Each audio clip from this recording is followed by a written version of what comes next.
help him, please. He should have it. Okay, we're ready.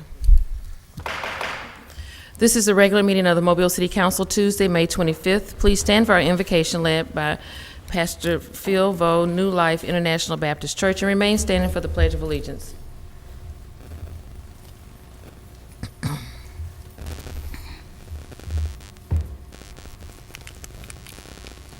Let's bow our head. Dear Heavenly Father, we want to thank you for today. Lord, thank you for waking us up and give us the energy. Lord, as we gather in this chamber, Lord, I lift up all the city council, men and women, and Lord, and all the clerks and all the people who live in this city, represent their families and in this city, Lord, and those who are representing people who are living in this city. Father, with all the business dealing, with all the discussion, with everything that is going on today, I lift up the whole agenda to you and ask for your blessing, ask for your guidance.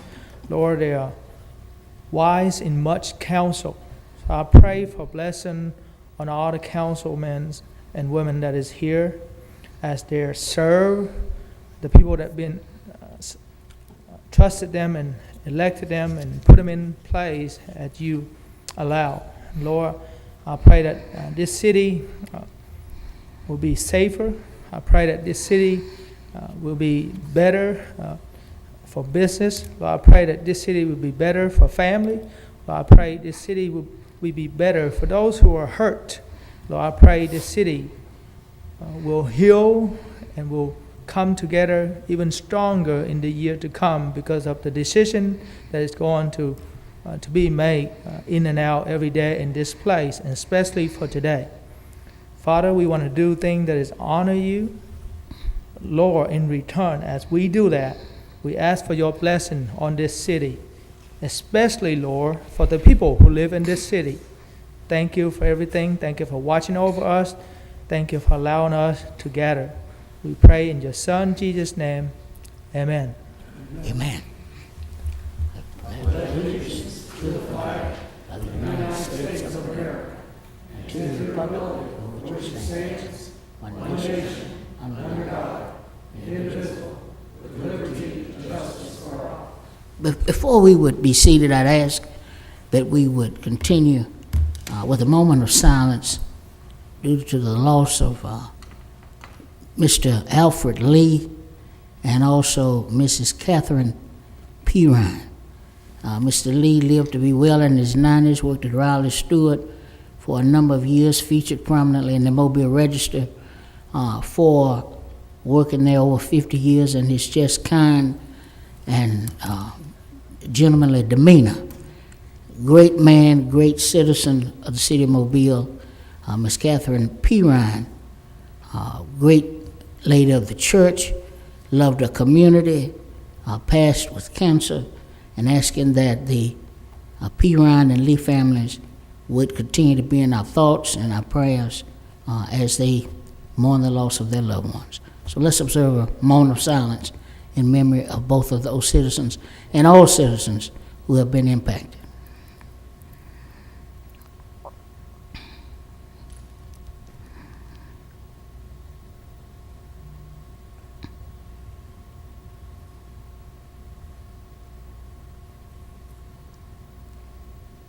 Thank you.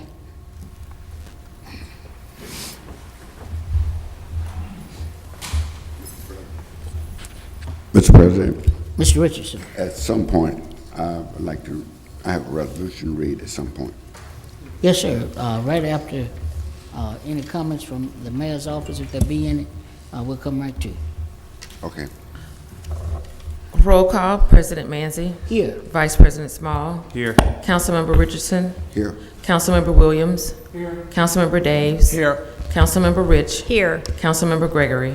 Here. Statement of rules. Again, good morning, and we're happy to see each and every one. We ask that you first would turn off and/or silence all of your electronic devices. Any person desiring to address the council must sign in indicating the ordinance, resolution, appeal, or public hearing agenda item before entering the council meeting.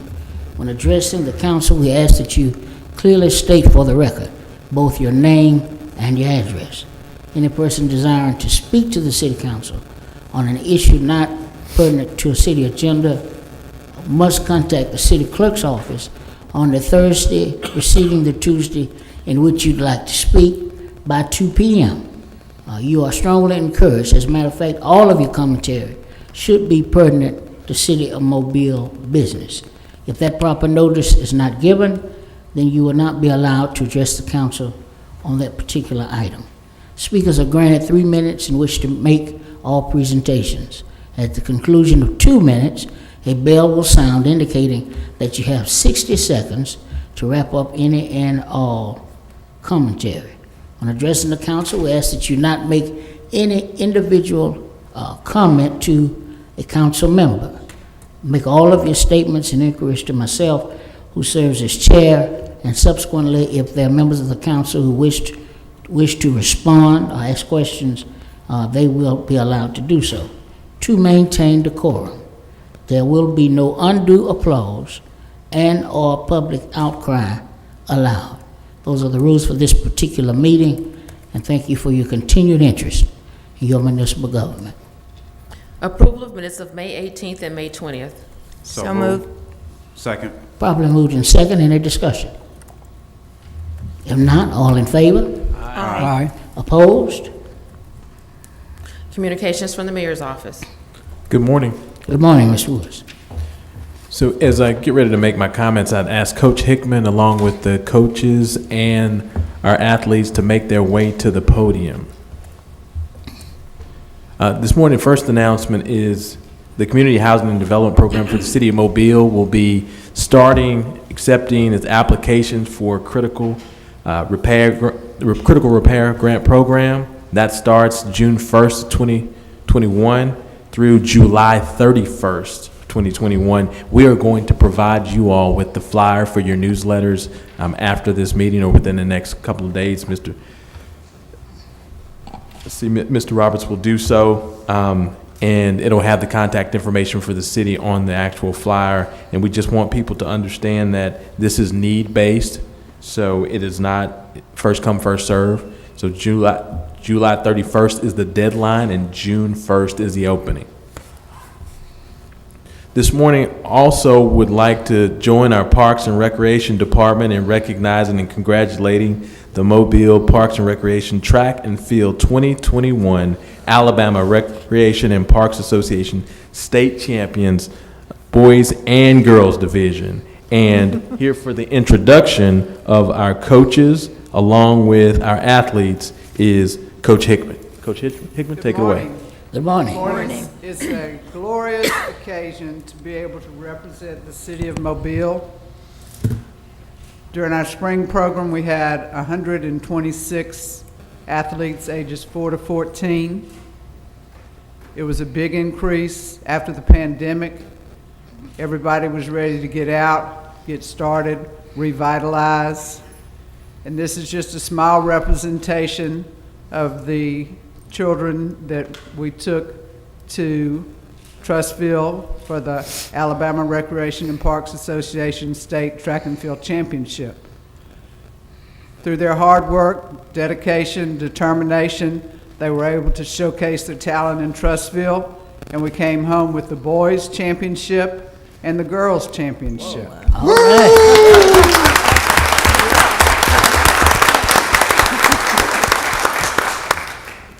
Carter was the MVP for the girls. Wow. All right. Congratulations. And Kevin Gaines set records in the 100, the 200, the 400, the long jump, and the 4x1. All right. At this time, I'd like to call out the names of all the ones that participated. First of all, I'm the only coach here today. I've been doing this for a long time. This is my 29th year with the city. I've seen a lot of kids. Actually, we had 5 Mobile Parks and Recreation athletes that signed college scholarships this year. Alabama, South Carolina, Hines Junior College, which is one of the top junior college track and field programs in the nation, Mississippi College. We had 2 athletes that chose not to pursue track. One went to the military, one's going to do cosmetology. So they started at a young age with our program, and we do the developmental, and then we do the competitive season in the summer.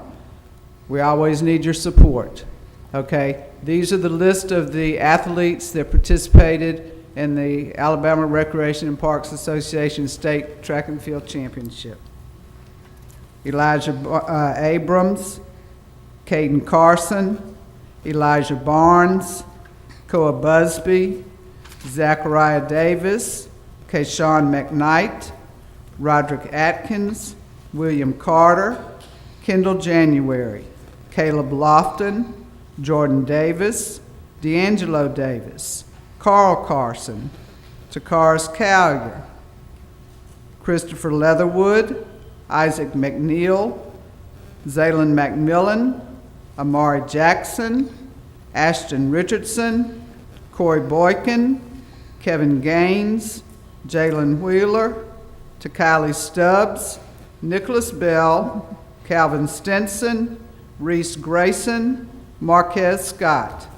The girls, Tristan James, Joselee Keonis Timmons, Callie Jackson, Kelsey Nettles, Anila Jackson, Kaylee Taylor, Destiny Abrams, Amber Carter, Aaliyah Carter, Mahogany Cleveland, Imani Fluker, Madison Dixon, Jakayla Davis, Kimoria Dockery, Callie Gaines, Jalea Wheeler, Kaylee Lofton, Markayla Scott, Latanya Pratt, Michaela Lawson, Haley Robinson, and Melina Fisher.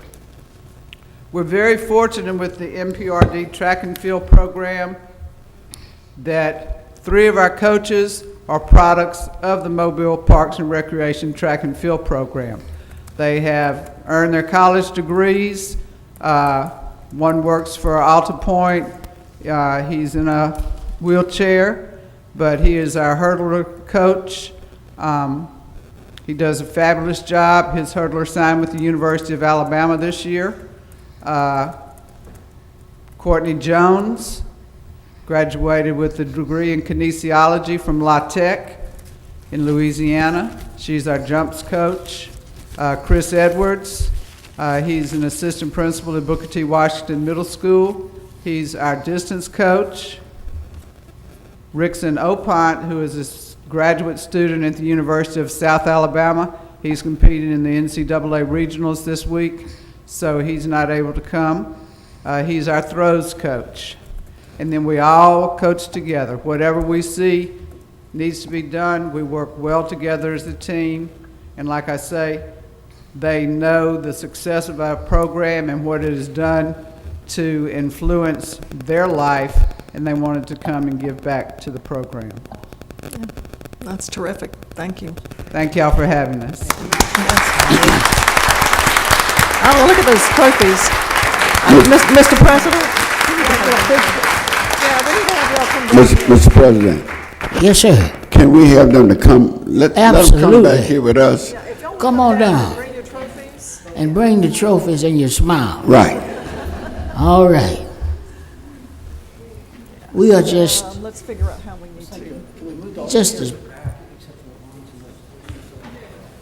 we are just proud of you, to Coach Hickman and to all of the coaches that impart into the lives of these young people. Thank you and congratulations. This lets you know that the sky is yet the limit. Keep going. All right. Well, if they come up here, they can all. Okay, that's good too. As long as they. Just get it off. You know what to do. One on this side. Keep coming down and we'll kind of integrate in with all of you. Congratulations. Good job. Come up here. Come on up. Come up, see if you can weave in with us. If you want to pull those chairs now that you didn't come that way, we could just pull them out of the way. Yeah, I'll be able to find it again.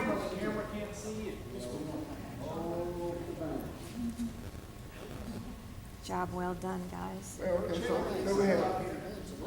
Where's our person? Wait a minute. Yes, ma'am.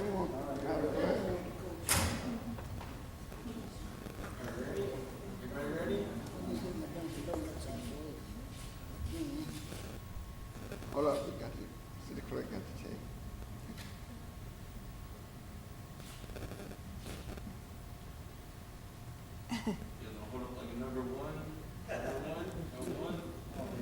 Yeah, everybody put one finger up.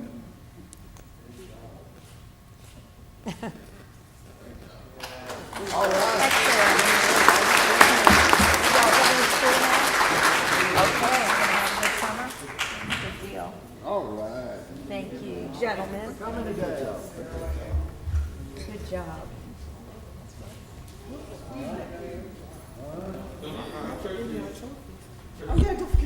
Oh, yeah. Hey, don't leave them down here, be in one of our offices.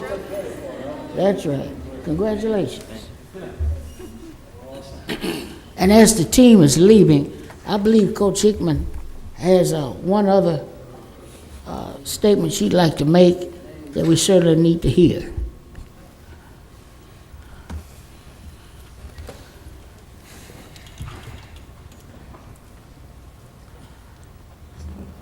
Okay, once again, if you have in your heart to help us, we have our summer program that is going on now, ages 6 to 18. It is a competitive season, which means that we travel. Due to COVID, things are a little bit different. The city does not provide transportation. So the parents have to incur a great deal of expense. There are 2 meets, one in Oxford, Alabama, one in Lincoln, Alabama, and then the Nationals is in Jacksonville, Florida, the last week of July. So if you have any funds that you would love to donate to help defray the cost of these expenses, we would certainly appreciate it. Thank you. Mr. President, Mr. Richardson? I recommend that you write us a letter and put in the letter what you want us to do. And if you send one letter to the city clerk, she can disperse it to all of us. Okay, it need to be on your stationery, and you need to send it to the city clerk, and she'll send it to us. Thank you very much. I have a question that might take a legal. For discretionary funds, it has to go either to a city department or a 501c3. Do you Okay. have a 501c3 for this group? Not at this time, but we're going to work on that for Okay. next year. Okay, and a tax ID number then, would that work? Or would can we give- send we it can to the give it- department? Just send it to Parks and Rec. No, we give One it to second, Parks let and Rec. Ms. Smith come in.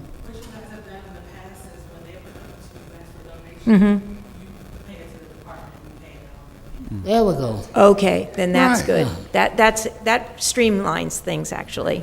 Thank you. No problem, no problem. Count me in. But it starts with a forward. letter, so, great. Absolutely. Let's give him another big round of applause. Thank all of you, and to the parents. We appreciate you trusting this department with your kids. Thank you.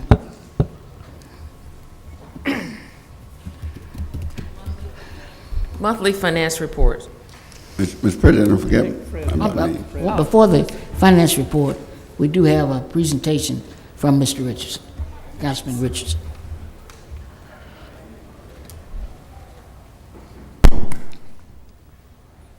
Okay.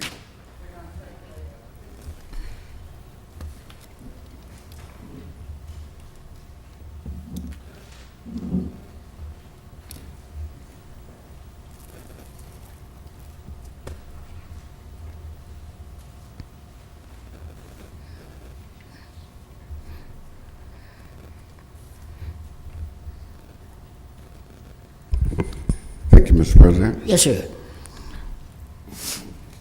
I rise to read a resolution that was issued by the council on behalf of my Sister Thelma Singleton, who deceased on Saturday, May 15th, 2021. I'm reading this resolution because I want it in the record. In order to get it in the record, you have to read it in the record. Yes. I would like to thank council members Bess Rich and Gina Gregory for attending the funeral, and our city clerk Lisa Lambert was there. Judge Holmes Whitten, I can go on and on, but I just appreciate you all being with us in such a time as this.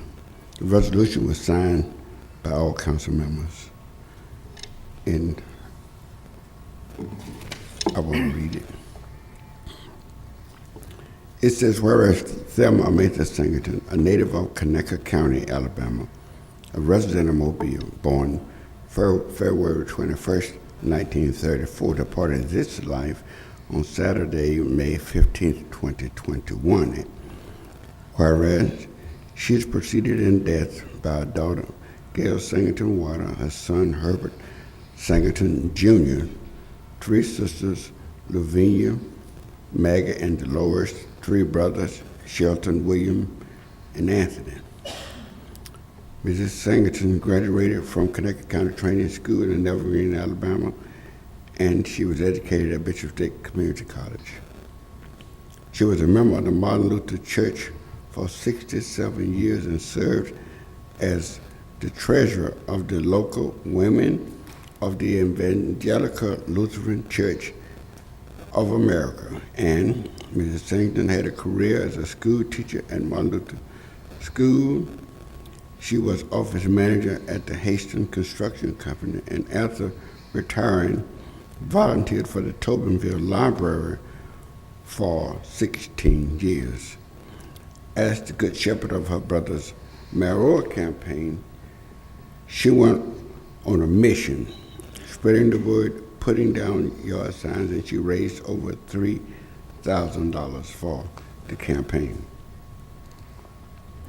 And the other parties who she left them on, and it closed out, said, now therefore be it resolved that I, Frederick D. Richardson, council member for District 1, along with members of the Mobile City Council, do hereby extend our personal sorrow to the Singleton family for our deepest sympathy and heartfelt condolences, signed by all council members. Thank you very much. For the record. Yes, sir, Mr. Richardson, and you and the entire Singleton and Richardson family will continue to be in our prayers.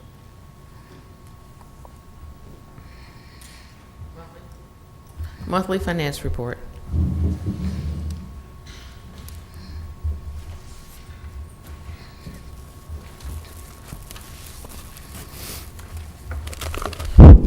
Okay. Good morning, Mr. President, Mr. Vice President, and council members. Thank you for giving me the opportunity to speak to you today. I just wanted to give you a update on the financial condition of the city. Actually, the month of April turned out to be a month better than we had budgeted for, and it was really kind of positive. Sales tax revenue for the year, for the month, was $17 million.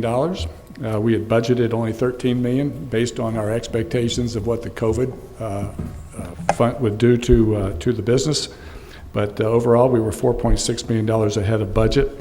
Year to date, our sales tax revenues have been $103.5 million versus a budget of 92, and we're about $11.5 million better than budget for the first 7 months of the year.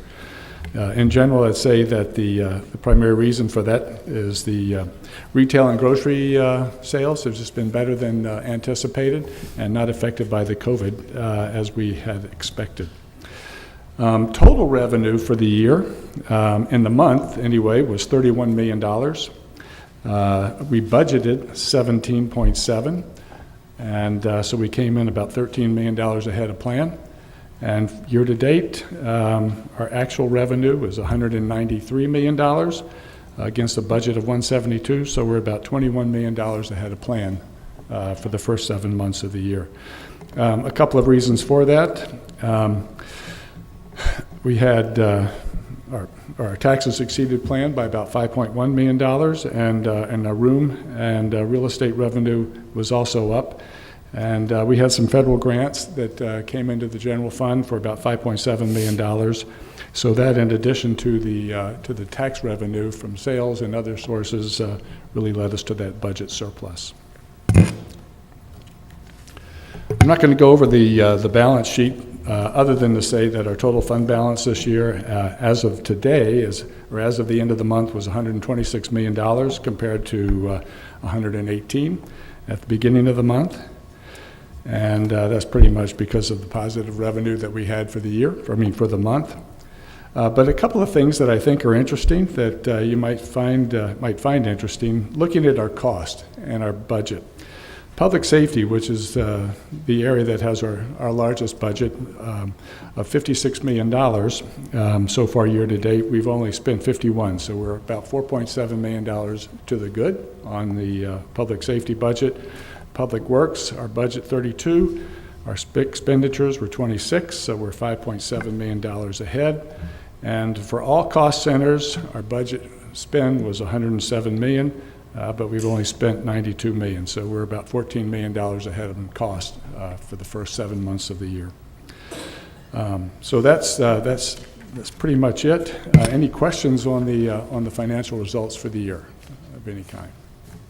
I know that there's a lot of discussion going on. The budget. We are in the midst of the budget right now. We completed the first round at the end of last week, and now we have them all back in hand, and we're going through those at this time, and probably over the course of the next 2 weeks, we'll be going through those with each of the departments, and this is going to take a little bit of time. I think we don't have this thing for you all's review until later on in the summer, but we have our work cut out for us like we always have in the past. Any questions so far?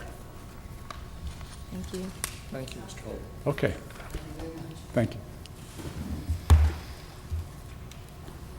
Adoption of the agenda. So moved. Moved and second. Any discussion? If not, all in favor? Aye. Opposed? Agenda's adopted.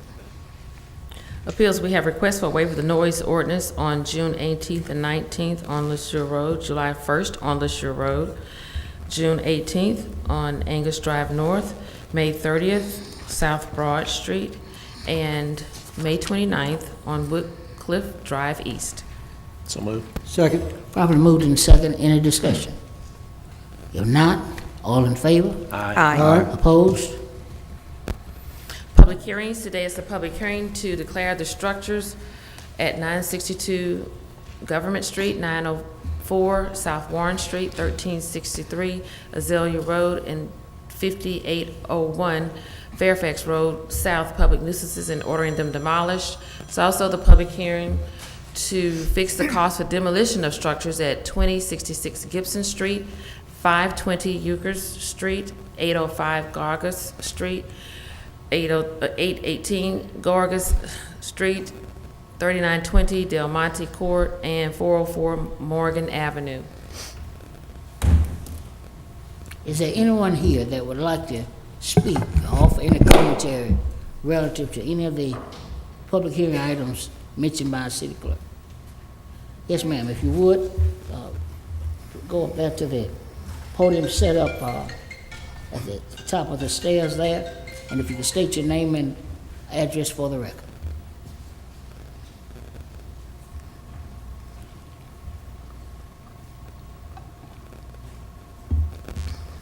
Hello, my name is Suzette Mason, and I'm residing at the property in the back in a tent. I'm cleaning up the property. My parents, that house was built in 1969. My parents bought it in 72. My mother... Let me ask you, what property are you referencing? Sir? Which property are you referring to? 1363 Azalea Road. There was a fire February the 25th. I lived with my parents for 4 years.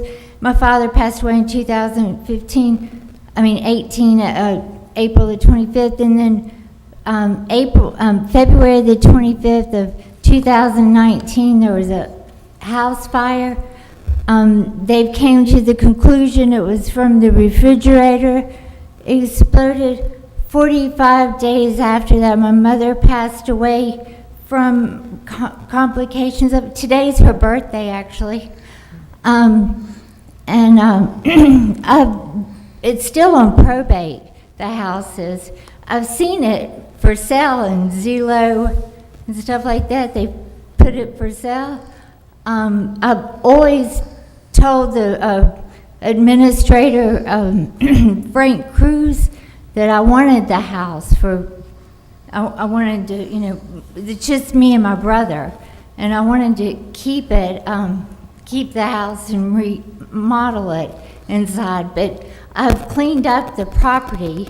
I've taken care of the bushes, and the house is intact. I mean, I have photographs I took today. Would you like to see them? And the house is still in probate. We haven't came to the end of it.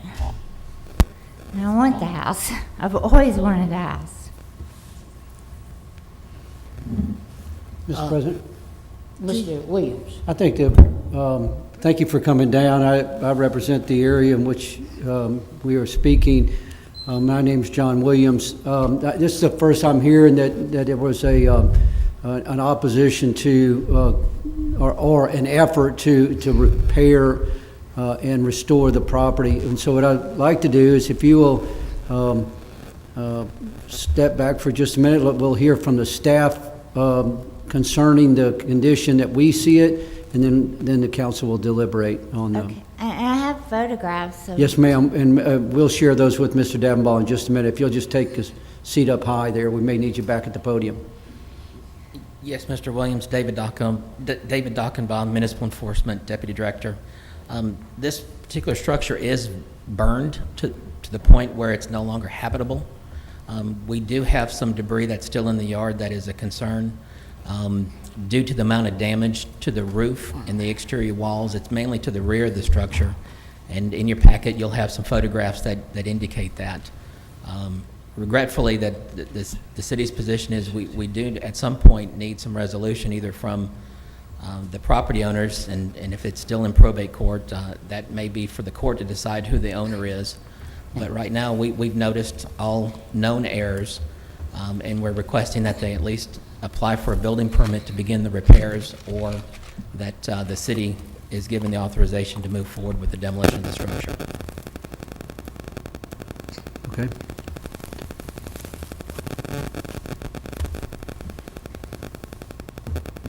I'm going to ask the council we delay for 1 week while the heirs prove to the staff, first of all, lines of ownership, and then secondly, a path forward for repair.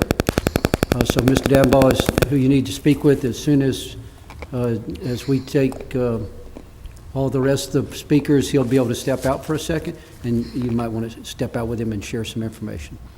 Is that okay? Thank you very much for being here. Thank you, Mr. President. Yes, sir, Mr. Williams. Thank you. Mr. President, Mr. I do Davenport? have additional information for one other agenda item. It's 5801 Fairfax Road, and regretfully, it's on the agenda as a demolition, but the city would like to move forward with securing this structure. And the reason why it's on the agenda to secure, because this is an abandoned a residential site that was undergoing renovations due to extensive termite damage, and for some reason the owner has stopped the repair work, and the permits have expired, so it's been declared by the chief building inspector as an abandoned construction site. And regretfully, there's construction material and debris on the site.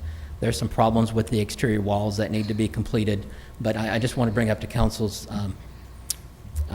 to the council that this will be a secure, not a demolition, for the 5801 Fairfax Road. I have a question on that. Ms. Rich? Thank you. That's a home in District 6. Has this owner already been cited to do exactly as we would be requesting them to do, and have they ignored those requests? To answer the question, yes, they've been cited through this process, the nuisance abatement process. They're well aware because they applied for the permit, had contractors on site, so the owners are aware of where they are in the construction process.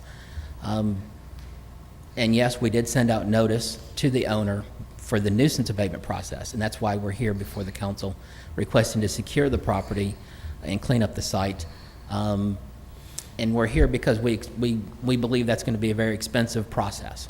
However, the structure is structurally sound. It's just a few things in the yard that need to be cleaned up, construction material debris, and mostly the brickwork on the exterior. Now, there is some good news that approximately 3 to 4 weeks ago, a contractor did reach out to the city, specifically the Build-Mobile Department and the Chief Building Inspector, to coordinate the continuation of the repairs. However, we do not see a building permit application. Okay. And we don't see any activity on site as of today. How long do they have to secure it?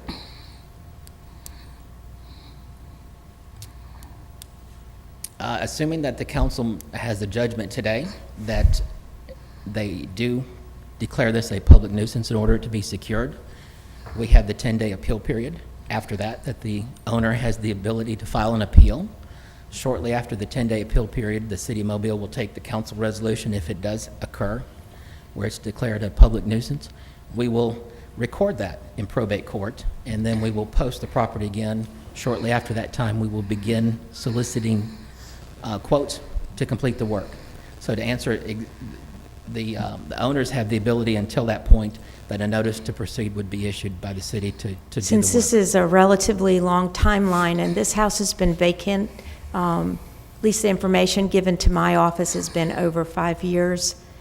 And what is the city's thought on just making it secure at this point, as opposed to either secure or demolition? They would have both choices, and I've heard you make that point numerous times. We're not demolishing it. We're just saying that is something the city would pursue if not secured. So why are we leaving the demolishing off the table when the roof was open for a number of months, if not a year? Has the staff gotten inside the home to look at the interior, or is that not allowed? To follow up on your question, yes, we have extensive photographs. The building inspectors have photographs during the repair, and there's extensive work on the inside to repairing the framing. All the damage that was done by termites over the years that it was vacant, that process has begun. But for some reason, they stopped. And at this point, the inspections of the Municipal Enforcement Department, we can see that it has a good roof now. The framing is good, so it's not structurally unsafe.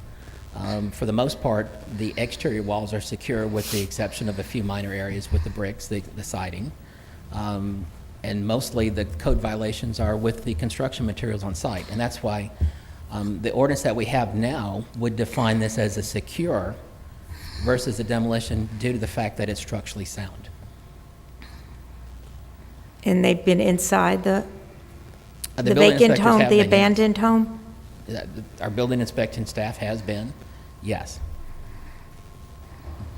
But if we make the decision not to include demolition, then this extends the need to come back to this council to finally get that accomplished? I'm not following the train of thought, because either option should be on the table. This has been going on for a very long time. The council would have its discretion to change the resolution, to modify it, to Councilor demolish the structure. Thank you. However, Position you have on this? It should be either or. I don't think we should pull off the ability for the city to require demolition. Well, let's move forward in that posture then. Okay. Thank you. I don't think anyone has any hesitation in doing Okay. that. Thank you. The order, let me just make sure I understand. I don't object to it. But the order is to secure or, the order we're talking about is to secure or demolish the building. And if Mr. Dolphinball, that order goes out to the owner, is that correct? Yes, it will be provided to the order, and that is what the municipal enforcement will use as our guide to Okay. resolve or abate the problem with the structure. Okay, what happens if the owner does not comply with the order? At this point, if the council declares it a public nuisance and we pass through the appeal period, then the city municipal enforcement will engage with private contractors to complete or secure the building.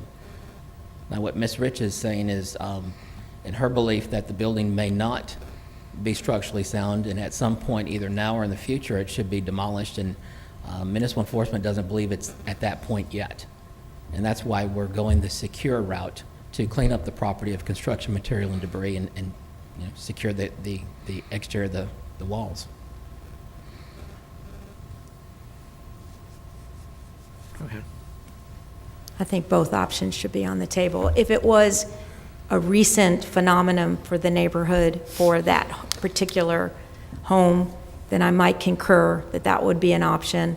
But we're talking a pretty long span of vacancy and not being able to follow through on renovations and securing the home appropriately to make it habitable. Yeah, but municipal enforcement's not going to demolish it as long as municipal enforcement determines that it's structurally sound. Well, that's administrative, but I would like the council to keep both options Okay, on the that's table. Thanks. Thank you. Mr. President, Mr. Vice President. so I'd like to ask our attorney, that can be done, that we can put demolish or secure? It don't have to be advertised or nothing like that, correct? I think that's what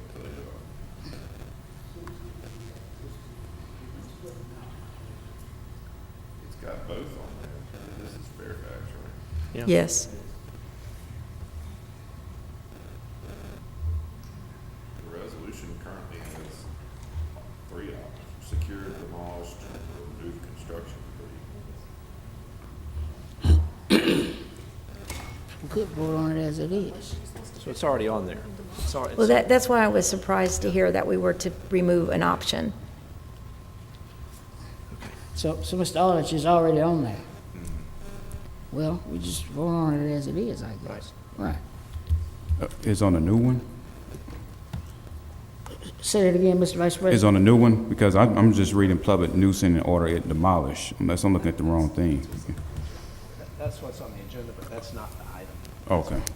I don't think it's ever Oh, okay. completely Okay, like all right, that. thank you. Is there anyone else that would like to speak during this? Yes, sir.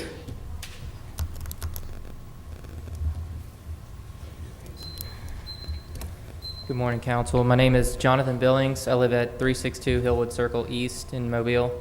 I'm an attorney at Hand Arundel Harrison Sale, and I've spoken to a few of the council members in passing, but I'm here to speak on behalf of John Chapman, who's the owner of the 962 Government Street property.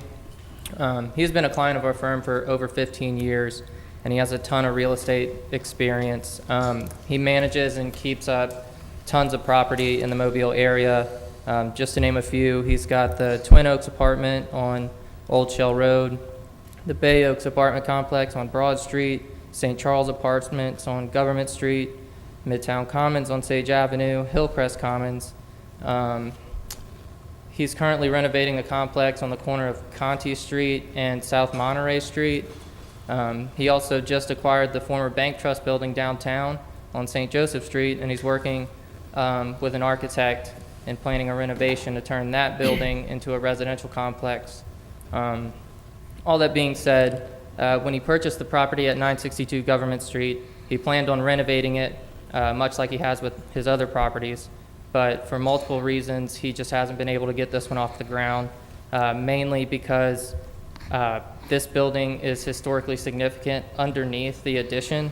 So his understanding, after investigating the property, is that the real issue is the addition that was built onto the historically significant structure. So through his investigation, he's trying to develop a plan where he can peel off that addition through a selective demolition and leave the historic portion of the building intact. Like I said earlier, he has a lot of experience with these type of situations, and he's expressed to us that it's a tedious process, and he would agree to the 30 days contingent on, providing permits, pulling permits with the ARB. So.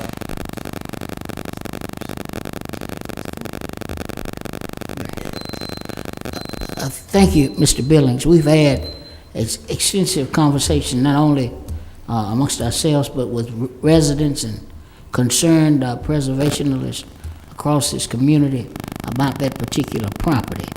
And I believe at this point, we are amenable to laying it over 30 days to give you and Mr. Chapman an opportunity to make some progress by way of securing the permits and just really showing us a good faith effort that you're going to move in the right direction. His track record really speaks for itself.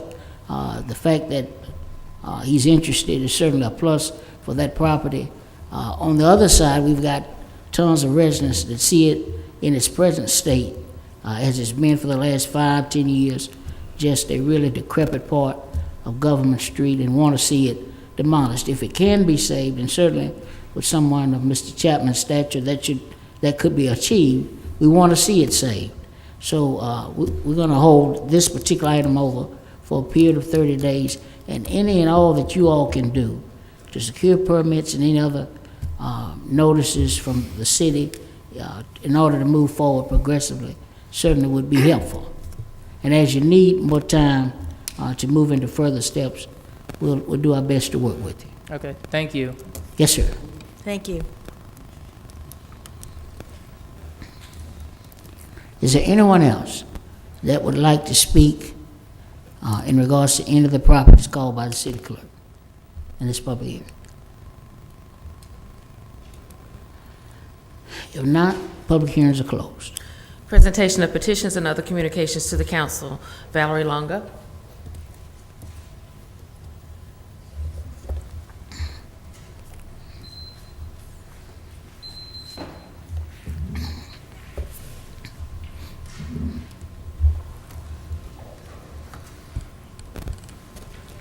I'm Valerie Longa. I reside at 6621 Hounds Run South. This morning I'm representing the Mobile Public Library. I serve as the Public Relations Officer. Good morning, Mr. President. Good morning. Good morning, Mr. Vice President, and all members of the City Council. I'm accompanied today by our Library Director, Margie Calhoun, and our Comptroller, Robert Hyde. Thank you for the opportunity to speak to you today. I provided a folder, and in that folder you have an infographic. The infographic highlights our 2020 year in review.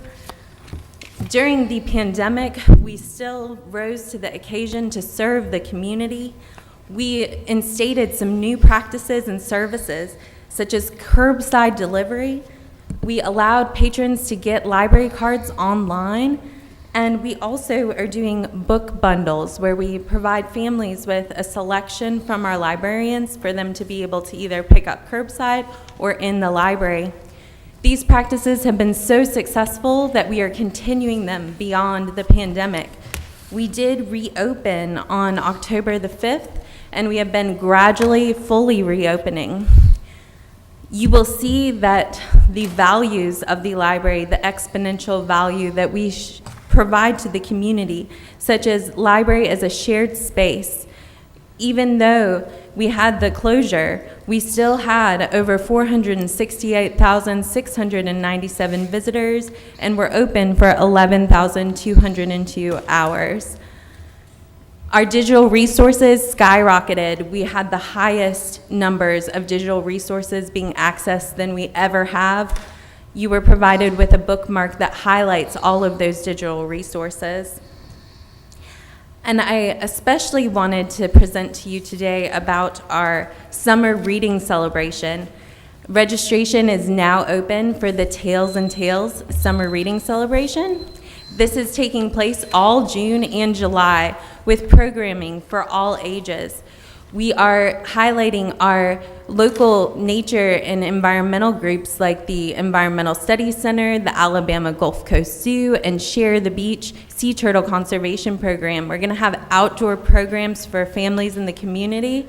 So we invite the community to come to our libraries and experience these programs. We also have reading challenges to combat the summer slide, ensuring that our local students, their minds are continuing to be active and engaged during the summer through our reading program, 400 minutes. They have an opportunity to receive fantastic prizes. This booklet that you have has all of the programming that's going to be taking place at all of our libraries for every age group. And I am happy to provide each council person with a graphic that you can put in your newsletter highlighting the summer reading celebration. And I wanted to ask if you all can please assist us in getting the word out to the community. We are welcoming the community to come engage with our summer reading celebration and make the most of their summer. Yes, ma'am. Thank you all so much. We appreciate all that everyone at the library does for our community. Always grateful to hear positive news, and if we could, Ms. Calhoun, if you would join her so that we could, properly welcome you. We're certainly glad to have you as the new library director. How long have you been on board, and where do you come from? Okay, I'm Margie Calhoun. I've been with the library now over 35 years, and I rose to the position of director last August. And we are here to inspire, inform, and entertain the citizens of Mobile. I'm actually a native of Clark County. I graduated from Wilson Hall High School in Grove Hill, Alabama. All right. So most of you have been through Grove Hill if you've gone to Tuscaloosa. And I'm a graduate of Tuskegee and the University of Michigan. And I have managed several branches throughout the system. I started out at Cottage Hill. I managed Tolmanville. I went back to Cottage Hill. And then I opened up the West Regional branch. I transferred to the main library in 2008 and to administration 3 years ago. And now I'm the director. And like I say, it's our job to provide services for the citizens of Mobile. We want to thank the council and thank the city for the support you've given us over the years. It's been fantastic, and we aim to do the best we can with the resources that you provide. Thank you. Thank you very much. Okay. Wonderful job. Mr. President? Mr. Gregory? Ms. Calhoun, it's great to see you. I used to see you at the downtown branch. Right. All the time, so it's Right. good to see you in the director's position, so a belated congratulations to you. I just want to attest to what everybody has said today about the library, because I'm an avid library user, and during the pandemic, those curbside pickups were fabulous. They worked very well. Everybody was just so complimentary about everything that your staff did to make it possible for people to continue using the library, just not going inside. I even learned how to download my audiobooks and regular books. I know y'all had been after me for a long time to do that, so I did that as well. So just thank you all for what you have done during the pandemic and what you continue to do for all of our citizens, and in particular, the children who come in and use the library. So just great work. Thank you so very much. And you might see our delivery truck on the road. We picked it up yesterday. We've recently wrapped it, and so you'll look for the Mobile delivery van.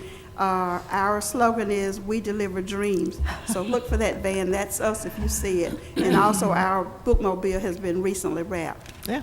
Thank you so very much. Thank you. Mr. If I could President, comment too. Mr. Richardson and then Ms. Rich. Sure. I would Okay. like to join in to congratulate Ms. Calhoun for your position as director of the library.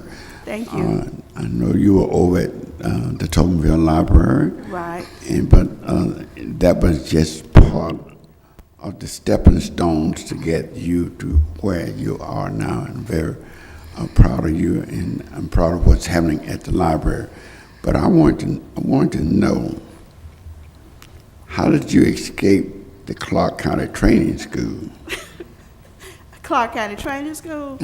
In the Clark County, you all didn't have the Clark County Training School up there? Yes, we had a Clark County Training School, and technically, I should have attended the Clark County Training Hello. School. But I actually went to school in Grove Hill because my mother and father worked in that area. Okay. So they drove us to school every day. Every other child in my neighborhood went to Clark County Training School. I just want you to know I graduated from the Connecticut County Training School, And my mom and dad graduated from Clark County Training School. and the Connecticut County had 4 high schools. By law, I couldn't attend any, and I was trying to see how did you, see what happened? You broke it down. I got you. Okay. All Okay. right. Thank you so very much. Yes, ma'am. Ms. Rich, did you have something? Yes, Rich? I just want to compliment you, your staff, and everybody involved with the resource that so many people love exponentially. And I know your phone rang a lot during the pandemic because it was probably, I would say, right up there on the top of the list for people to want to get back to your service. Right. And so when you offered the pickup, and just thank you for everything that you did in the past, that you will do in the future. And again, I hope you feel that love in this community for how much you enhance people's quality of life with the library. And I know you have your comptroller here, if you'll just want to stand up and introduce him, because that's the person who watches your monetary shop and That's right.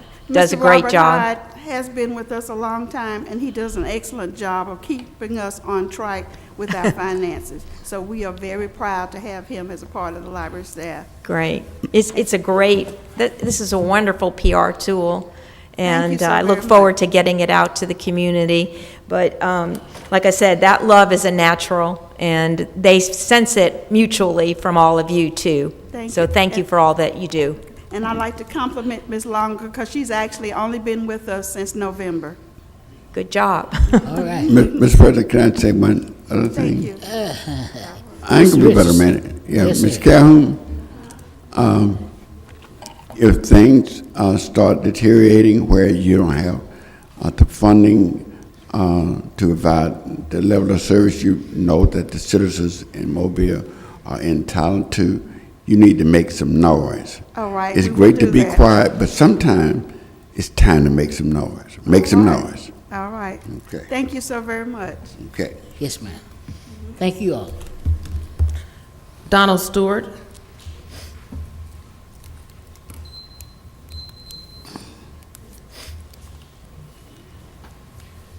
Good morning. For the record, my name is Donald Stewart. I live at 121 Fraser Court, Mobile, Alabama, 36607, which is in Mr. Richardson's district. Amen. I'm here today representing Ms. Terry Anderson. Ms. Anderson owns property at the corner of, the northeast corner of the intersection of St. Emmanuel and Charleston Streets. Ms. Anderson contacted me after she became aware of City Council Resolution 47-895-2020, which was adopted on December 8th, 2020. The resolution attempts to vacate the full width of a portion of St. Emmanuel Street running south from that intersection and cutting her off from any access from or to the south on St. Emmanuel Street. Her basic question to me was, can they do that? And after looking at the resolution and the applicable law, the answer is very plainly, no, they can't do that. The resolution was an attempt to vacate a public street solely for the benefit of the county in violation of Alabama law and is without legal effect. The resolution proposes to vacate the full width of a portion of St. Emmanuel Street, which has been a street for 200 years, for the sole purpose of allowing construction of a county building in the street. The minutes of the meeting on December 8th contain a statement by Mr. Richardson, for the record, that, quote, "The county needs the vacant land to enclose the area in one building rather than multiple buildings for the safety of the prisoner and the officer." The resolution contains a reservation that makes it clear that the vacation is only for the purpose of allowing construction of a county building in the street. It provides that if the county does not undertake construction within 5 years or abandons the jail at any time, the vacation is automatically rescinded and the street returns to its status as a public street. The resolution recites that it was adopted pursuant to Section 23420 of the Code of Alabama. As a matter of law, vacation of a city street to allow construction of a county building can only be done under Article 6 of Chapter 49 of Title 11 of the Code of Alabama, which is conveniently entitled Vacation of Streets for Erection of Public Buildings. Article 6 requires an ordinance adopted after specific public notice and public hearing, and which did not occur in December. But moreover, Article 6 says that if you adopt such an ordinance, a sufficiently ample portion of the highway or thoroughfare which such street and whole or in part constitutes shall remain open to accommodate the travel and traffic of the owners of abutting property and of the general public, and not more than 1/2 of the width of the highway shall be vacated. Because this resolution was for the benefit of the county, I advised Mr. Ross, the county attorney, that the resolution is without legal effect, and that should the county act in any way in reliance on the resolution, my client would be forced to bring in an action against the county for an injunction and damages. His initial response to me was in an email where he said, quote, "As I am sure you know, the city attorney's office, as well as the city council attorney, totally directed the manner in which this was approved by the Mobile City Council. Any litigation filed will no doubt include the city of Mobile one way or the other." Now, I have no real clear understanding of what he has as a legal basis. I think it's the common law principle, misery loves company. But he then went on to say, "I'll discuss your email with the elected officials as well as the city attorney's office, as well as the city council office." I'm sorry. Your time has elapsed. Okay, thank you. We appreciate you coming down today. Thanks very much. Yes, sir. Frederick Thompson, Sr.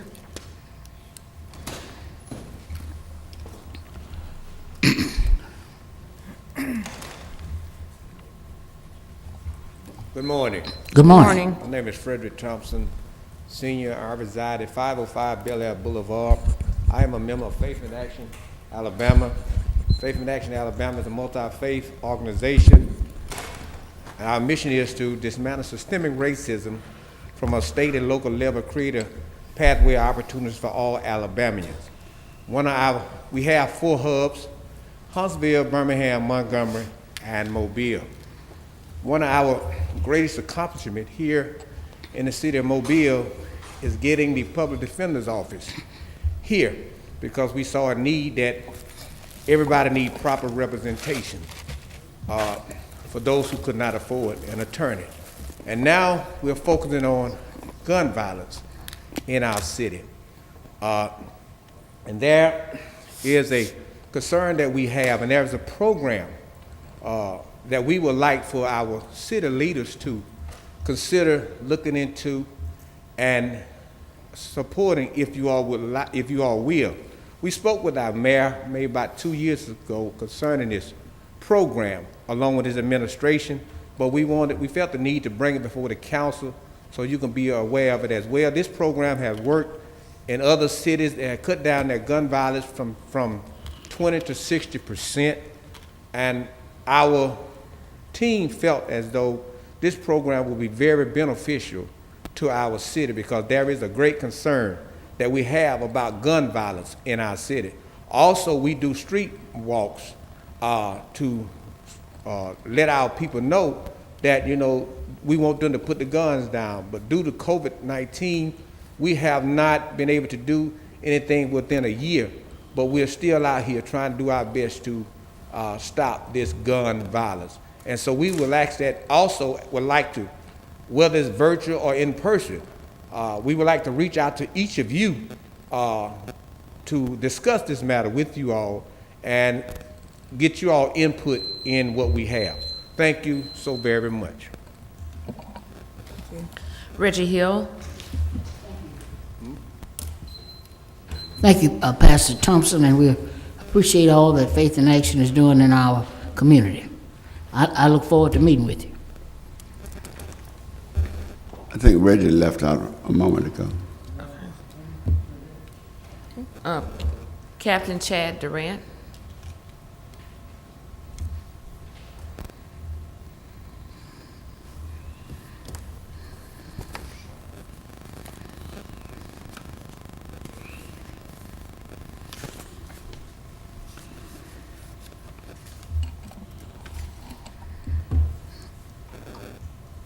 Morning, Mr. President, Good Mr. morning. Vice President, City Council members, Morning. citizens of Mobile.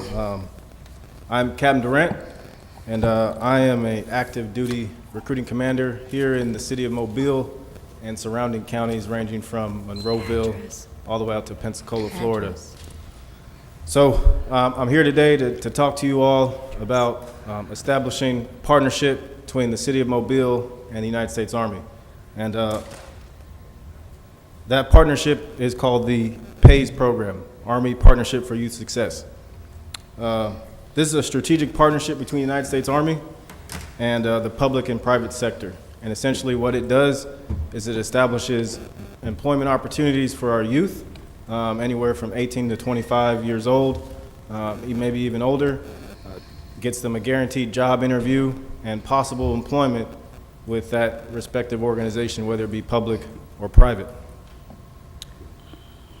So want to talk, a specific focus right now within the United States Army Recruiting Command is the Army Reserves and our high priority military occupational specialties, also known as MOSs.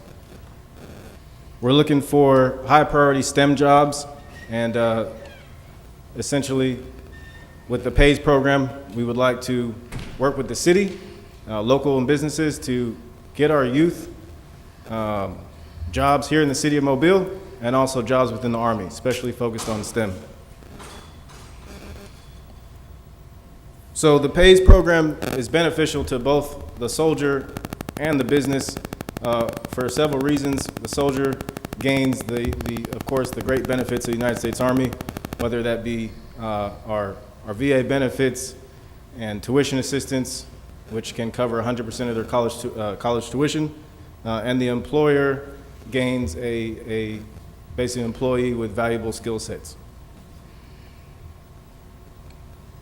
So once a business or an organization becomes a PAYS partner, they will have access to not only the recruiting soldiers in my command, but they'll also have access to a vast network, our PAYS site, and they can look up basically who's available for employment in their surrounding area. So my local recruiters can bridge the gap essentially between businesses and soldiers or potential employees. So any questions that you would have, they can come to us directly, and I assure you that my recruiting soldiers here in the city of Mobile will give you the most professional service that you've ever seen.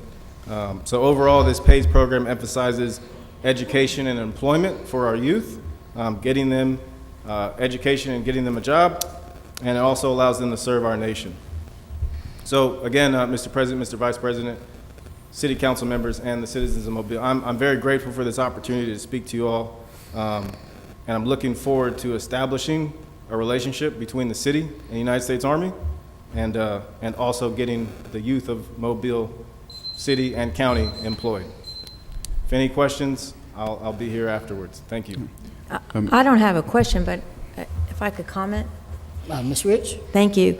I had read a very intriguing article about integrating military personnel into our workforce, and I understand the Chamber has done something along those lines too. So I just like everything you're saying about what you'd like to offer and how much it would help to get your recruits in, and even people afterwards that have served that would be looking for employment too. I hope it would kind of be maybe both sides of the equation, or is it just strictly looking to recruit?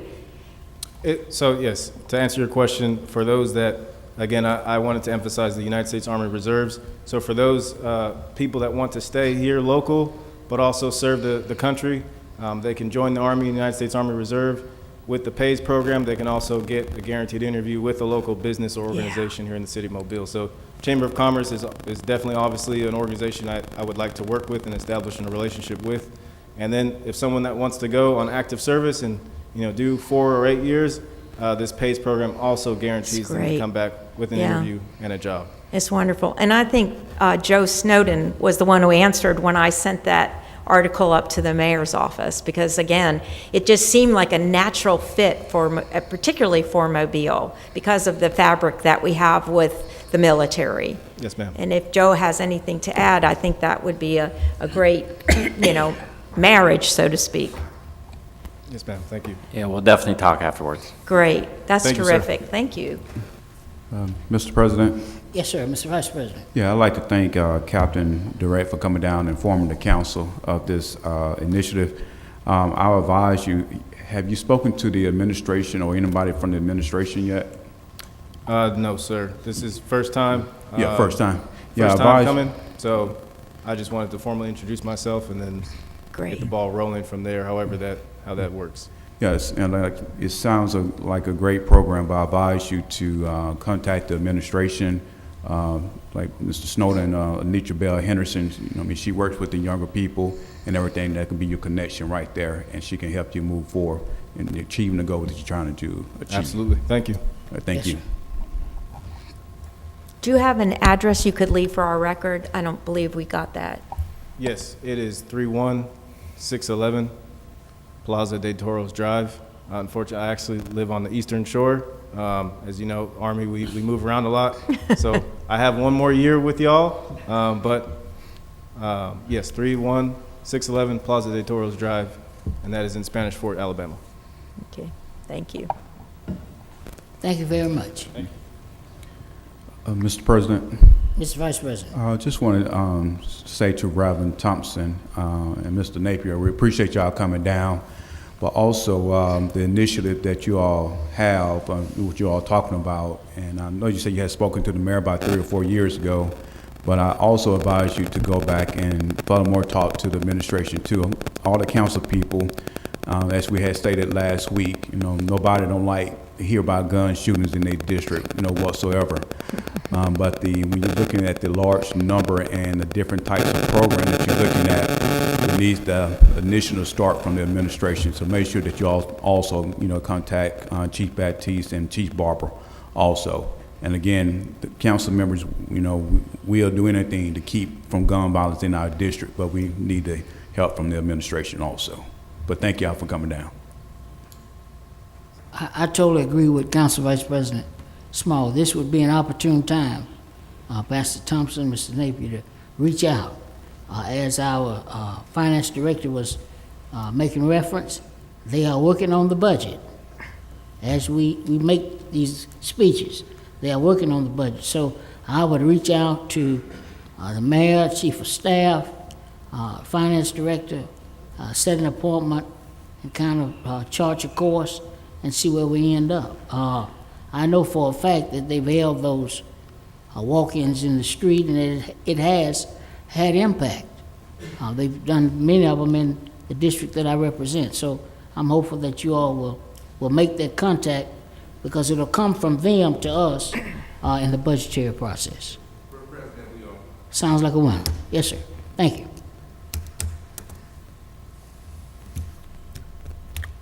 Ordinance is held over.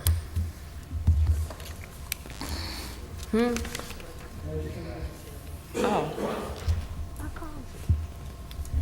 I did.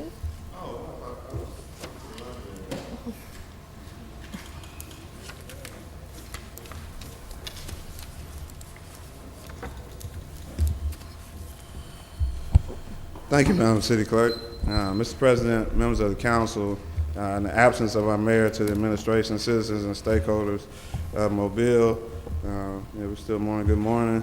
Reggie Hill, 1007 Center Street.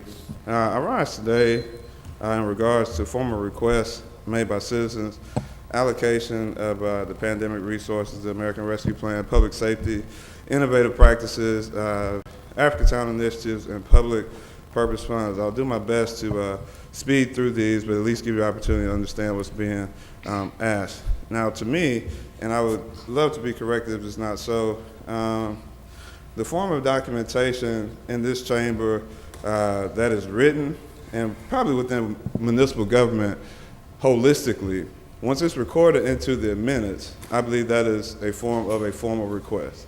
Once it becomes formal documentation into the minutes, I don't think there's any more way of being more formal than signing up to speak at this meeting, and then making the request, and then it being documented as the official record of the city. So regardless of what forms may be in place, I think that we're able to articulate a message here and ask it directly, it should then become a formal request. And then that should make it obligatory for whatever department or amenity within the government sector to respond to that, particularly if it is a citizen that is making the request. As far as the allocation of the pandemic resources, I heard this morning that there will be meetings coming in the future. In what ways will, excuse me, in which ways will citizens be able to participate in the determining of what these funds will be allocated for? Will there be any public hearings, or will these meetings just be for the finance department and the council, who will actually have ability to participate in that process?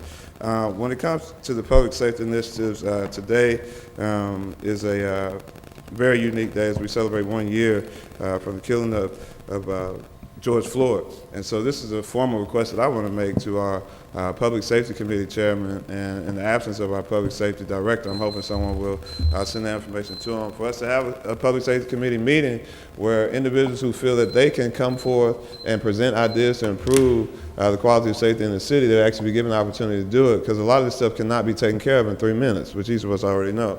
The very Africa Town initiatives, I stated before about what I believe a formal request is. I've submitted months and months and months about those questions, so hopefully in recognition of the formal request, we'll be able to go back to that information that the city clerk submitted to each of you and have some of those questions responded to. And lastly, with the public purpose funds, I'm just going to make another formal request here. Last Monday, I went up to the 9th floor and I requested a meeting from the legal department with our city attorney to be able to discuss matters regarding public purpose funds, and I have not heard anything back from them, so I'm hoping that we'll be able to do that. There was additional information that I wanted to say, but I heard the first buzzer, and I know the time is coming, so I'll just be able to come back now come back next week, unless someone is willing to answer any of those questions.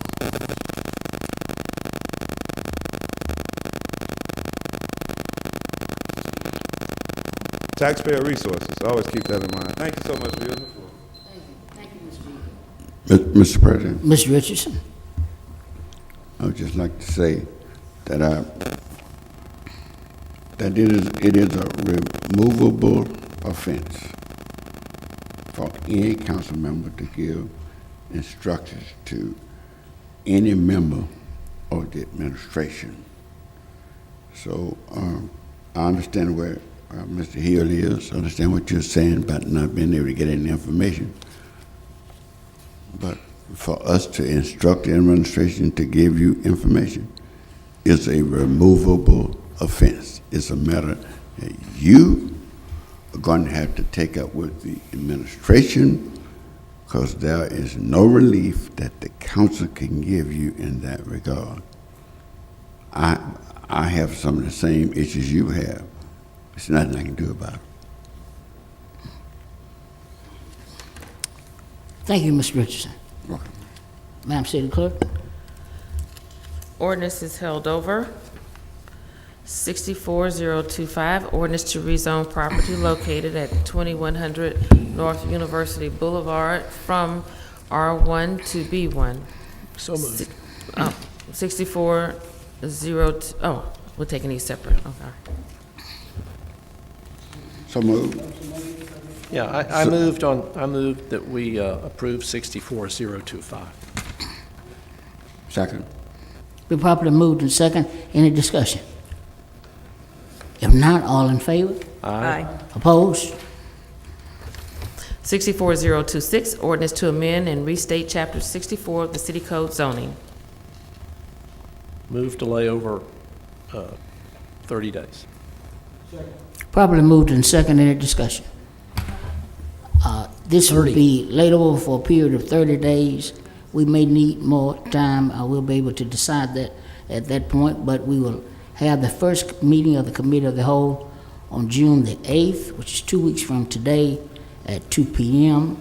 At that time, we will have, hopefully, presentations from Ms. Shayla Jones-Beekov, also from Ms. Wanda Cochran, who's been assisting the council from a legal perspective with this effort. And then we will also have comments from the public. So that will be noticed so that citizens can be here and hear what's being said, and also offer any commentary they would like to offer relative to this very worthwhile endeavor. It'll be June the 8th here in the council chambers, hopefully, at 2 p.m. That will be a committee meeting. Committee Of the meeting. whole. Yes, sir. That's important for the community to know that it's a committee meeting, and we will send out some type of letter or notification that will define how we will conduct that first meeting. It may be just between the administration and the council, with everyone able to come and observe that, and then there'll be a future time, I'm sure, for public input, although public input's been going on for about 4 years. So we'll just define that. And it will come out soon. Thank you. Mr. President, Mr. Richardson. I'm going to ask, Jada, would you put the meeting that was just announced on our calendar? Okay. Any further discussion? Well, again, I concur with Mr. Williams as far as getting the information to the public on what is going to be discussed. Of course, is that document, the 300-page or however many pages for the new codes, and then also the staff coming down, having an opportunity to address council, maybe answering some questions on the committee's end, also having the legal counsel that was hired to advise and give information to the council present as well, and then an opportunity for the public to also weigh in. I think the most important accomplishment of this committee would be that whatever is advertised once. We have had a recommendation from the Planning Commission. I was your body on that, and I purposely did not vote but abstained only because I hadn't had the opportunity to work with all of you to talk about what tweaks or information or I guess deletions or additions to what we advertise. And that's really the intent of the committee in my mind, and has always been, whenever we've done anything that's come up from the administration, hand it to council to then become the public document, the ordinances that would become law. So again, I think it will take a life of its own, but the first time we should be very clear what elements will be part of that meeting. I don't disagree. We don't want to blindside anybody who has an interest in letting this council know, whether it's the staff, whether it's a planning commissioner, or whether it's our attorney to represent us, both attorneys to represent us, one hired particularly to go over the code aspect of what we would be voting on, and then the general public, who I feel still has some information they'd like to share with this council. Again, I'm pleased to see this meeting happening, and hopefully it'll be a very, as I've always said from the beginning, a very robust and informative meeting, so that what we advertise is truly a consensus of this body, and therefore that means the community. Thanks. Mr. President. Mr. Daves. This Uniform Development Code that's before us, that's been submitted to us by the administration and approved by the Planning Commission, has been the subject of 4 or 5 years of community involvement, charrettes, comments. Ms. Biko has given us the numbers, but there has been widespread comment. That doesn't preclude additional public comment. And I would urge anybody who likes the iteration before us, or doesn't like the iteration before us, or has comments or suggestions on the iteration before us, to be here on June 8th. It's an important piece of legislation, and it needs to be reviewed thoroughly. I don't want us to get to the end of it and someone claim that, well, you know, I didn't know about it. I had these important interests and I wasn't allowed to say my piece. If you haven't been able to say your piece yet, now is the time to do it. I've gotten some emails from people on various aspects of this. You can email us, you can write us letters, you can come speak to us, either whole or in part. There are a lot of different ways you can do it, but now is the time. Thank you, Mr. President. Thank you, Mr. Davis. Any further discussion? If not, all in favor? Aye. Opposed? CIP resolutions held over. 21357, authorized contract with Williams Power and Signal for construction of traffic signal and ITS upgrades along Government Street. So moved. Probably moved in second. Any discussion? If not, all in favor? Aye. Opposed? Resolutions held over. If there are no objections, I'll take all of these together. Yes, ma'am. 01358, authorized interagency agreement with the State of Alabama Department of Human Resources for summer youth employment. 08359, approve item-based bid for inverter generators. 08360, approve purchase order to Gray Bar Electric for LED roadway luminaries. 08364, approve purchase order to Donahue Chevrolet for Chevrolet Tahoe. 08365, approve purchase order to Southern Lighting and Traffic Systems for traffic video detection systems. 21368, authorized contract renewal with ProTech Video for technical, technology, and consulting services. 21369, authorized contract with Secor Enterprises for DIP and Cypress Shores ditch mowing. 21370, authorized contract with McCrory and Williams for construction, engineering, and inspection for the 3 Mile Creek Watershed Restoration Project. 25371, accept a permanent and temporary construction easement from Edith Pinckney for 2019 CIP Drainage Group F Project, Driver Street. 31372, authorize the covenant of purpose, use, and ownership with the U.S. Department of Treasury for support of the grant for innovating St. Louis Street. 31373, authorize acceptance of a Gulf of Mexico Energy and Security Act program grant in support of Gulf Quest National Maritime Museum. So moved. Second. Probably moved in second. Any discussion? Yes. Ms. Rich? And I thank the administration for giving, I'm sure, all council people the information about the I guess it's $76,800, which is the grant from the Conservation, what is it? Conservation and Natural Resources, Alabama Department of that. And this is to protect the activities, projects for activities for coastal protection, and also for restoration and hurricane. There's two aspects to this. There's going to be a brand compass, which is $64,500 for staffing, or staff, it says, and education and marketing.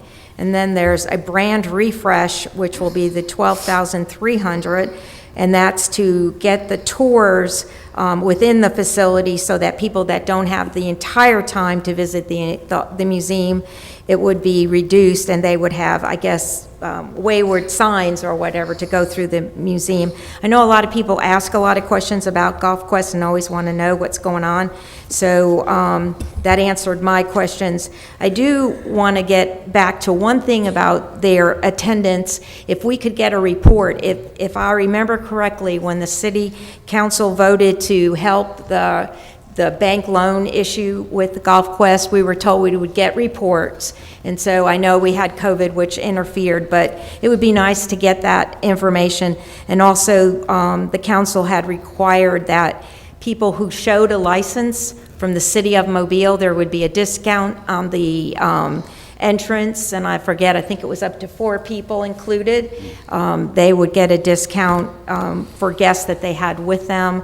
I don't see any marketing on that. I don't know if this marketing could dovetail into it, but again, these are a lot of things that you just hear as a council person. People want to know. It's a facility that is, very much now belongs to the city of Mobile for operating and for upkeep. So again, it would be nice to have something presented to this council that talked about this program, this grant, and how they plan to integrate it, and also their marketing for our citizens to come and visit.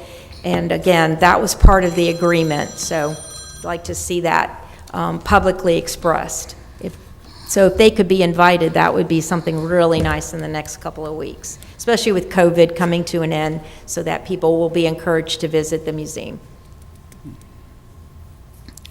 Thank you, Ms. Rich. That was our discussion period. Yes. Any further discussion? Yeah. If not, all in favor? Aye. Opposed? Consent resolutions being introduced for the first time, 4376 through 6387. Mr. President, Mr. Vice President. a motion to suspend the rules for immediate consideration for consent resolution being introduced, and that would be 40-378, 40-379, 378, let me go back to this correctly. That'd be 40-378, 40-377, 40-380 through 60-387. Resolutions 40-376 will be laid over for 1 week, and 40-379 will be laid over for 30 days. We ought to take it up to later. No, we have to take that one We'll up. have to take it over? Okay. We'll take up 40-379. So we're just gonna take up 40-377 through 60-387 and let 40-376 roll over by itself. Right? What about 378? 376 is the only thing that's laying over 1 week. 1 week. Okay. Yeah, right. Well, we got 379 that's laying over for 1 month.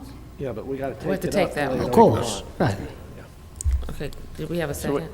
we're just not gonna take up 40-376 and it'll lay over 1 week by itself. So I That's second. the Azalea Road. Properly motion and second. I'm not- Any discussion? If not, all in favor? Aye. Aye. Opposed? Okay, here we go. 40-377, 378, declaring the structures at 5801 Fairfax Road South, 904 South Warren Street, public nuisances, and ordering them demolished. 40-380, 381, 382, 383, 384, 385 are fixing the cost for demolition of structures at 2066 Gibson Street, 520 Euchre Street, 805 Gorgas Street, 818 Gorgas Street, 3920 Del Monte Court, and 404 Morgan Avenue. 386 and 387 are determining appropriations to the Blessing Angels Gifting Tree and Village of Spring Hill serve public purposes and authorizing payment. So moved. Second. Properly moved and second. Any discussion? Yes, if I could just comment for the 5801 Fairfax Road South. Again, the resolution in its entirety is to demolish, or secure, remove construction debris. So there are a lot of options on the table. I would hope that the two options would be either the securing or the demolition, that the construction debris needs to go away because it blows all over the place and is quite a nuisance. But again, and I went and re-looked at that report, and the report has checked off a lot of boxes about the unstable and the walls and the foundation. And we know this has been going on for a very long time. It's not a short issue. And so again, I thank the council for the support on leaving all those options on the table.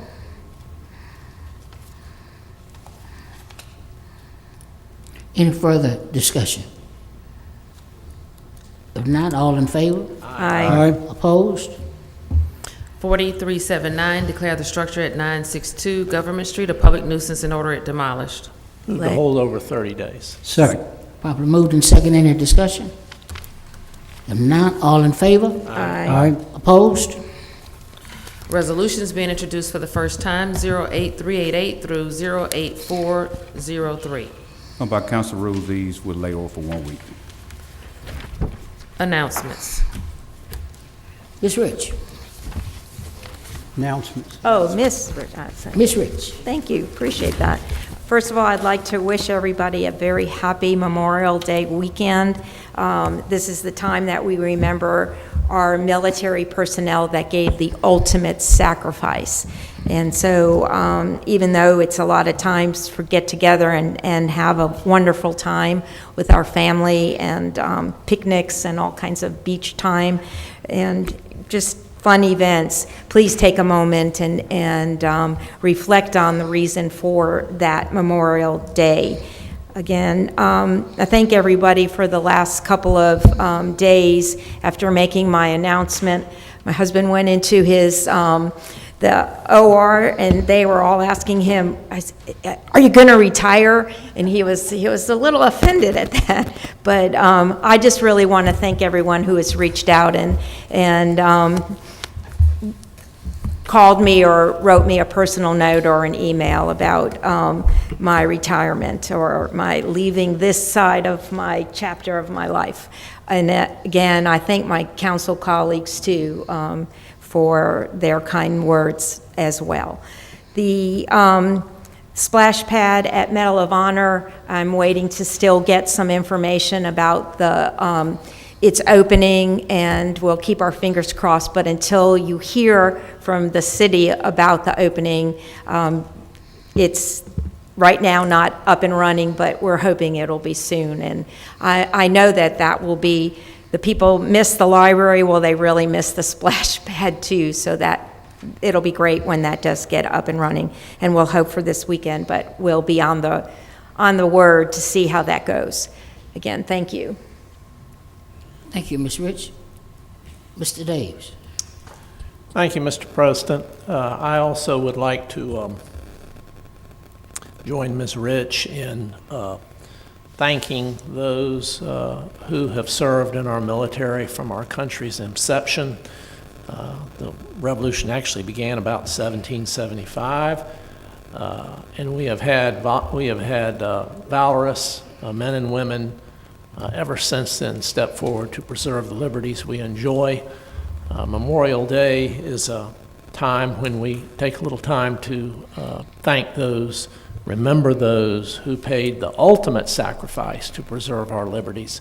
And I urge everyone to take that time over this weekend, and particularly on Monday, to keep those folks in mind. Thank you, Mr. President. Yes, sir. Thank you, Mr. Davis. Ms. Gregory? Thank you, Mr. President. I just want to say thank you to everyone who participated in the St. John UMC COVID vaccine clinic on Saturday. USA Health, of course, our fire medics who were there to take care of any emergency problems, and all of the church volunteers who turned out to help.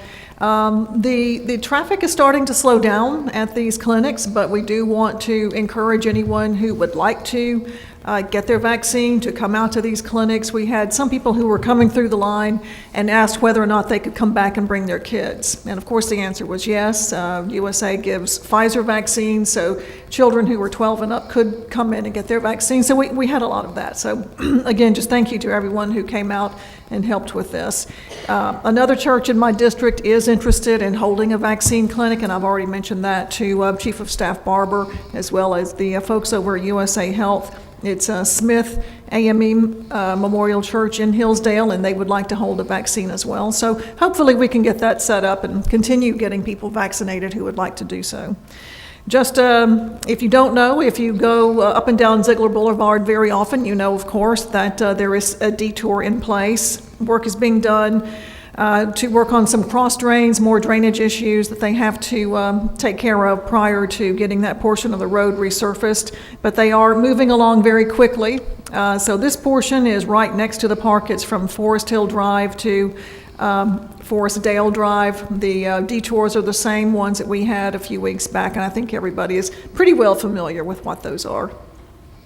Also coming up on June 2nd, I have been asked to speak to the League of Women Voters about Women in Government City Edition. So I look forward to that. That will be June 2nd from 5 until 6 at Trinity Episcopal Church. So I just want to thank them for inviting me to come to speak, especially when it concerns women in political office. Thank you very much. Thank you, Ms. Gregory. Mr. Williams. I have nothing, thank you. Mr. Richardson. Thank you, Mr. President. I too would like to wish all of our citizens a safe Memorial Day as we remember those brave souls who made the ultimate sacrifice. The splash pad at Tricentennial is almost finished, and hopefully by the end of the week, all work on that, on the splash pad will be completed, and it will open on time. I was hoping that the mayor would be here today and the director of public safety, because I have some comments to make regarding a letter I received from the police department based on drug raids they made in Tobinville and Trinity Gardens. They prefaced it by saying they had received complaints and they had done surveillance, they had purchased drugs, and that they knew exactly what they were doing. And then they went on to say they detailed a list of people that they arrested. And there's two categories that I take issue with. One is when they arrested a number of citizens for loitering for the purpose of selling drugs.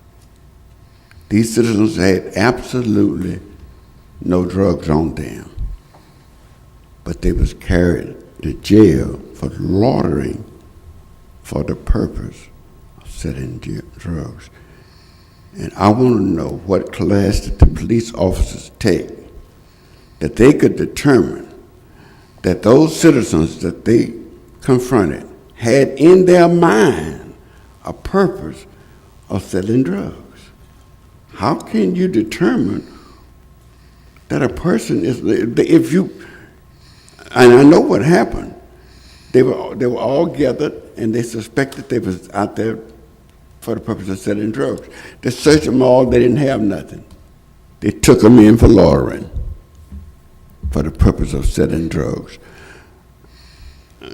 I would like for the mayor, the police department, and everybody to know that there are cultural differences among our citizens in the city of Mobile. What you find in one neighborhood may not be the same thing you find in another neighborhood. Citizens in Tobinville and Crichton, especially the young, they hang out. It's the culture, it's what they do. But you go in Regency Oaks, nobody's hanging out. But if you got somebody on the drug task force who is not the patrol officer for Trinity Gardens, and he goes out there to find drugs, he's going to suspect people he sees standing along the street with other people, that these are they out here for that, they are not out there for that. They are getting a record that may follow them for the rest of their lives. If you search them and they don't have anything, you don't have probable cause. Leave the citizens alone. Then I had another group of citizens they took to jail because they had drug paraphernalia. Now, if what they found on these citizens can be purchased legally in a store, they don't have no right to arrest them. Either outlaw what they have. I can't go purchase a package of cigarettes and you arrest me down the road for having cigarettes. We can't allow these stores to sell something legally. Did you go around the corner and arrest somebody for having it?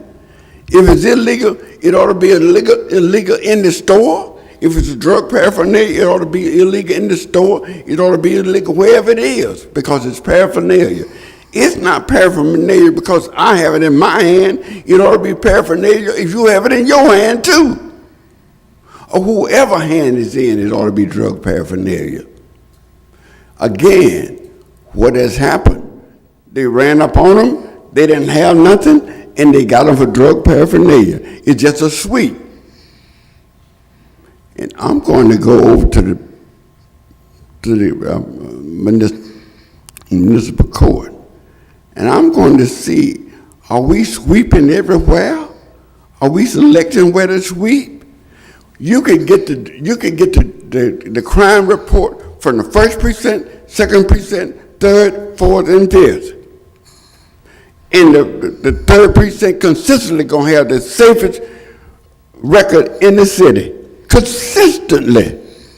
I looked at the one for last week, I think 3 people was arrested. I mean, if you find 6, you are really doing good. And this is the communities that they decide to raid. Know what they found? Barely nothing. They had 2 or 3 people. They say, first of all, they gave us a name. They wouldn't give us no age and wouldn't give us no location. I want to know where you found it. I want to know, are you dealing with children? Are these adults? Are these children? Who are you dealing with? It seems to be some of them, because they didn't list no amount, said they arrested them for marijuana. Was it personal use? Were they drug dealers? I believe if they had 4 pounds of marijuana, it would have been on TV. They'd have had them all out there with the drugs. They didn't have nothing. You can flag in the car going east and west in Mobile, half of them gonna have marijuana in that car. They smoke marijuana all over this city. It ain't nothing be smoking in the hood. They smoke it all, the rich smoke it, the poor smoke it, all over this city. If you pull them over and search them, that's what you'll find. I'm saying, if you're gonna, I'm for getting the drugs off the street. I am for getting the drugs off the street. But let me close with this. If we had such sophisticated equipment that we determined the house that bin Laden was living in, the street he was living on, the room that his children was in, and the room that he was in before we went in the house.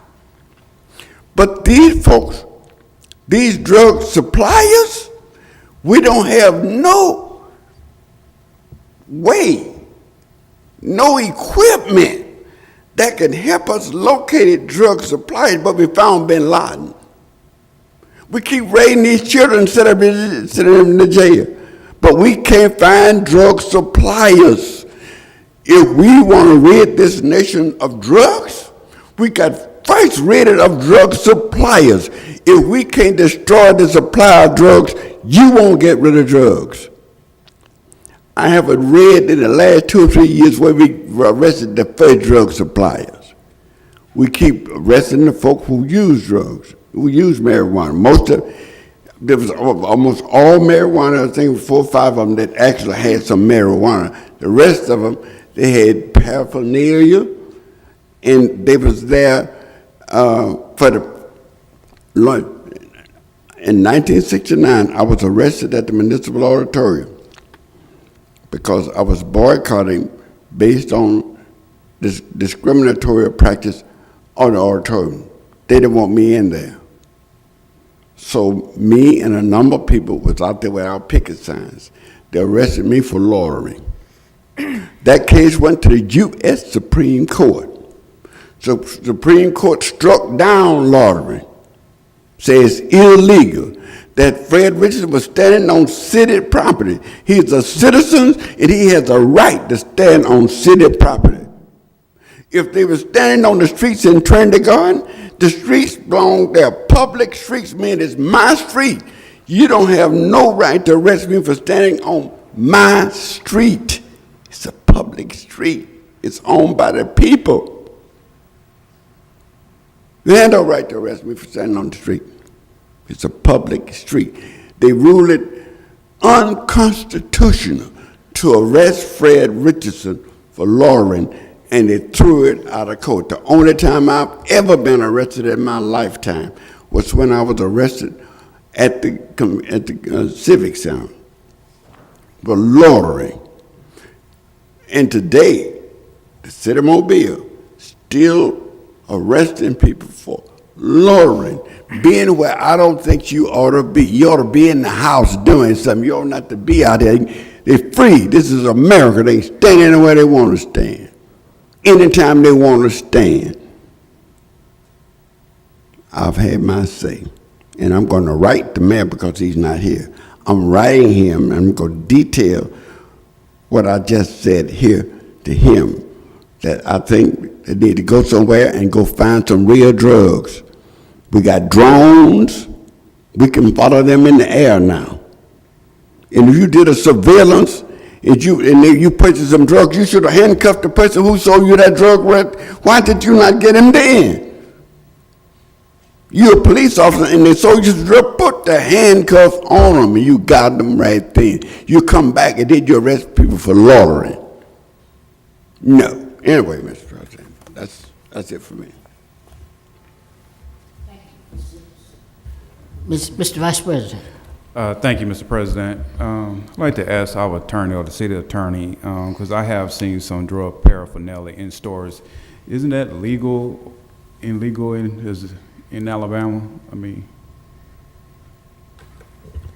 so I'll tell you this, if it's drug paraphernalia, it's not legal to sell in the stores nor on the street. So it's not like somebody's making a legal purchase, and it depends on how the paraphernalia is categorized. But sold in the stores or not, it's not legal.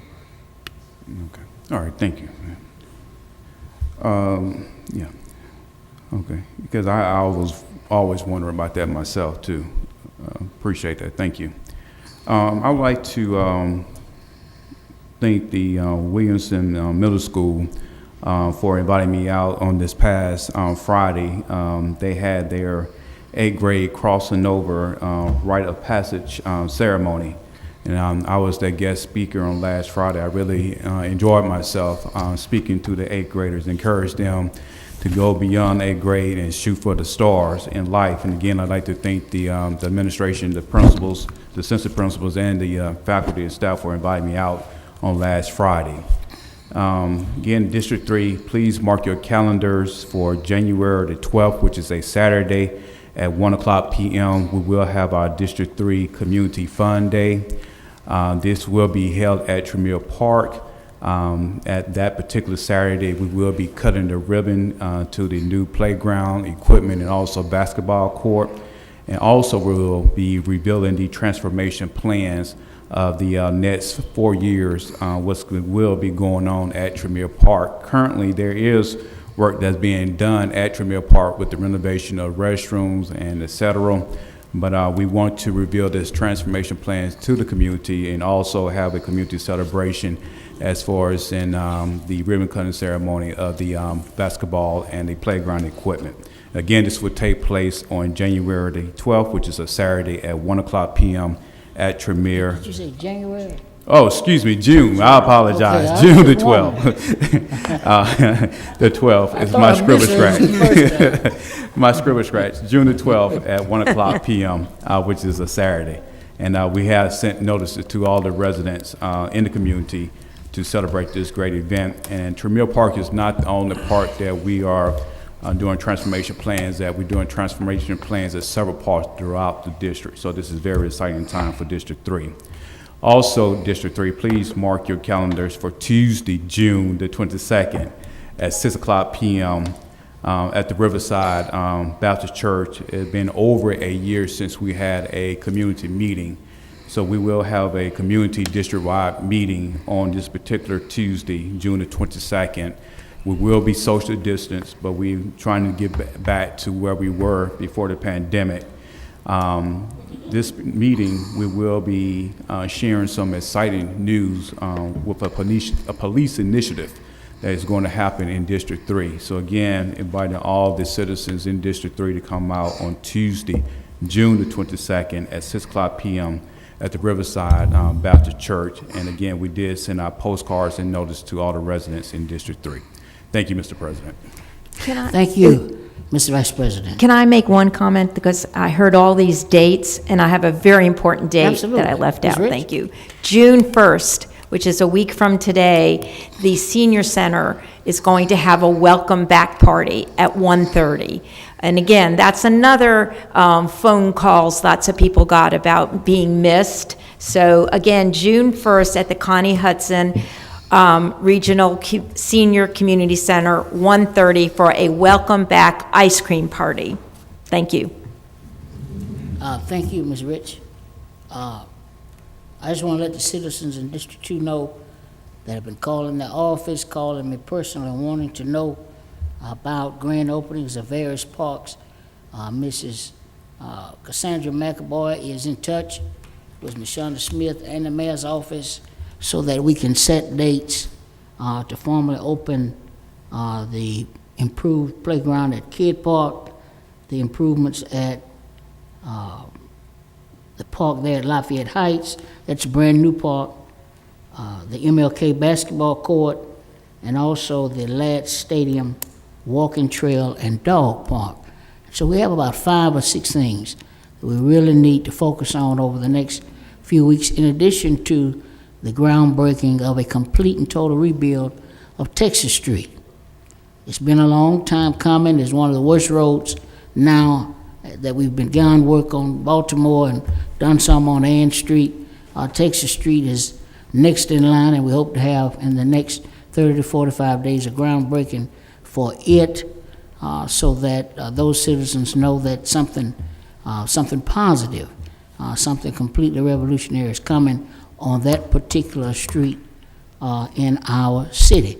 So as we get those dates firmed and in concrete, we'll be announcing them to the public and also sending letters to our residents, making certain that you are aware and that you are, if you're available, to come out and help us get these things opened and to groundbreak the project there on Texas Street. Any further announcements from members of the council? Do I hear a motion? Been probably moved to the second. Any discussion? If not, all in favor? Opposed? Meeting is adjourned.